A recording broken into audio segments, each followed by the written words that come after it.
Hi, welcome back. In this video, we're going to be thinking about the Greek chorus. That is to say, a group of 12 to 15 men who sang, who danced, and who played a collective role in the drama of Greek tragedy. Now, as you possibly know, there was a really influential argument made in the 19th century that the chorus could be viewed as the ideal spectator. But this view sometimes gives my students problems because if we're looking for the chorus to always make the right decision, always to know what choice to make and always to call it right, well, we're going to find ourselves a bit confused because the choruses of Greek tragedy are much more complicated and much more interesting than that. So I'm going to take the example today of Aeschylus's trilogy, the Oristia. That's the only surviving set of 3 linked tragedies from the 5th century BCE. And as we'll see, each play in the trilogy has a different chorus. Every time we meet them, the chorus have taken on a different collective identity within the story. But also, these choruses offer some challenges to the idea that they can be understood as ideal spectators. Each of them is challenging in a different way. So let's start with the first play of the trilogy, and I am going to be reading from this translation here by Raphael and MacLeish. So as you maybe know, the first play of the trilogy deals with the homecoming of King Agamemnon. He's been to Troy, the war has been won, he's victorious, he's feeling good, he comes home and spoilers, but his wife Clytemnestra is waiting for him, waiting to ambush and trap him and ultimately to murder him. So it's a very famous and very dramatic plot. So who are the chorus of this tragedy? Well, they describe themselves actually at the beginning of the play. They say that we were old when the war fleet sailed. So they're old men. They were too old to go to war when all the young men sailed away. They say we're old, withered leaves. We totter on our 3-footed way. We're frail as babes, old ghosts that haunt the heat of day. But the fact that they're old doesn't mean they don't take a side. These old men are passionately in favour of King Agamemnon. They can't wait for him to come back. They have a real problem with being ruled by a woman, with being ruled by Clytemnestra.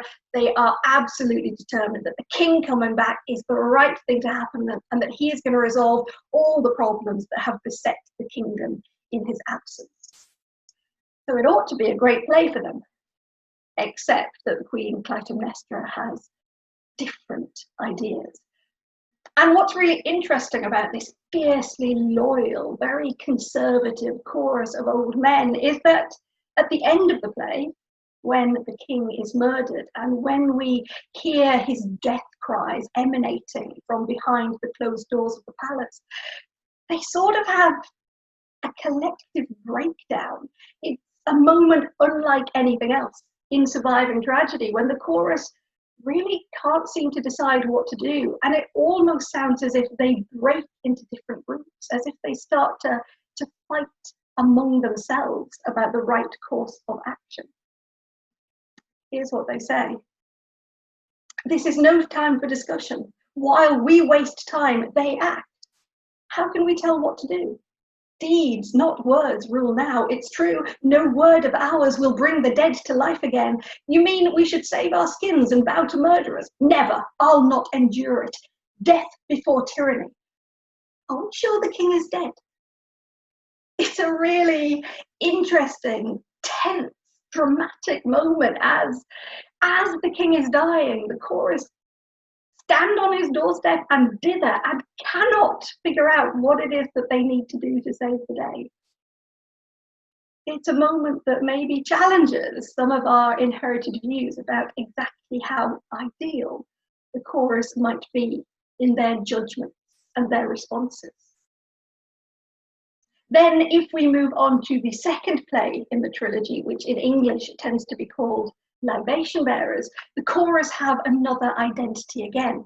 This time they are women who have been enslaved, women who have been captured in foreign wars and brought back to Argos to serve as slaves in the palace.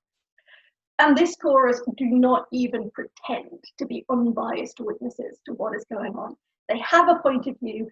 They've picked a side. They are absolutely on the side of Electra and Orestes, the two children of Clytemnestra and Agamemnon. And they are absolutely of the opinion that these two children need to have revenge on their mother. They need to take revenge for their father's death. And they don't just advise Electra and Orestes. This chorus actually get involved in changing the course of the drama, which is really interesting.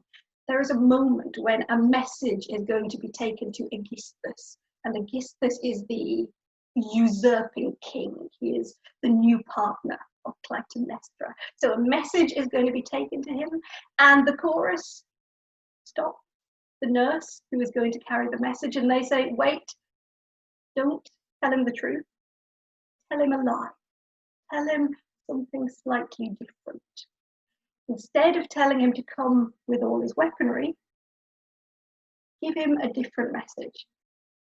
Tell him to come alone. Smile. Say there's nothing to fear. Your lips can give the facts a twist. How unideal is that? The chorus are actually advising a character in the drama to tell a lie in order that Aegisthus can be murdered more easily.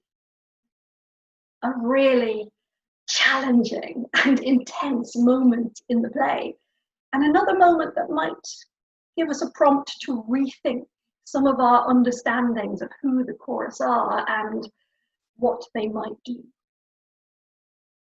And of course, when we get to the third play, that challenging nature of the chorus becomes even more visible, because the chorus of the third play are the Furies. They are these supernatural beasties who live under the earth. They are the daughters of night, and their job is to hunt down people who murder members of their own family. So they are these obsessive pursuers of blood. Yeah, there is absolutely nothing philosophical or reflective or tranquil or unbiased about this chorus. In fact, the chorus of the third play, Eumenides, kind of are the main character in the drama, and the story absolutely follows their pursuit of Orestes, their determination to have revenge on the man who killed his own mother. And the descriptions that we get of this chorus are absolutely fantastic. So again, towards the beginning of the play, we get this really vivid image of who they are. Are they women? Gorgons? Worse than Gorgons? Black, unwinged, vomit vile, they snort, their breath is poison, pus oozes from their eyes, and the priestess of Apollo calls them unclean. Unclean. The chorus of this play are actually monsters. They are these horrific women who have no other concern than to hunt down their victim and drive him mad. Yeah, not exactly ideal spectators, much more really heavily invested, active participants in the play. And all the way through the play, this chorus sets the agenda. They pursue Orestes all the way to Athens, where finally the goddess Athene has to introduce a new way of trying criminals. She introduces law courts, and she tries to appease the Furies by making Orestes stand trial for what he has done. Of course, even then, the Furies aren't particularly appeased, and they keep fighting and they keep advocating for their point of view until at last Athene has to cut a deal with them. She has to give them a new job, and they get new robes and they get a new name, and they agree that actually they're going to take on a new job and become guardian goddesses of the city of Athens. But they are one of the most active and assertive and distinctive choruses in all of Greek tragedy, in all sorts of ways that, again, might make us question. Ideal spectators? Is that really an appropriate way of describing this highly dramatic group? Anyway, that was a really quick gallop through the action and the choruses of the Oristia, but I hope it's given you something interesting to think about. And if there's a moral to the story, maybe it's this. When you're reading Greek tragedy, when you're exploring Greek tragedy, trust your own observations and trust your own intelligence. Sometimes what we'll find when we read the plays isn't what we would expect. And always, Greek tragedy can be more complicated and much more interesting than maybe we thought at first.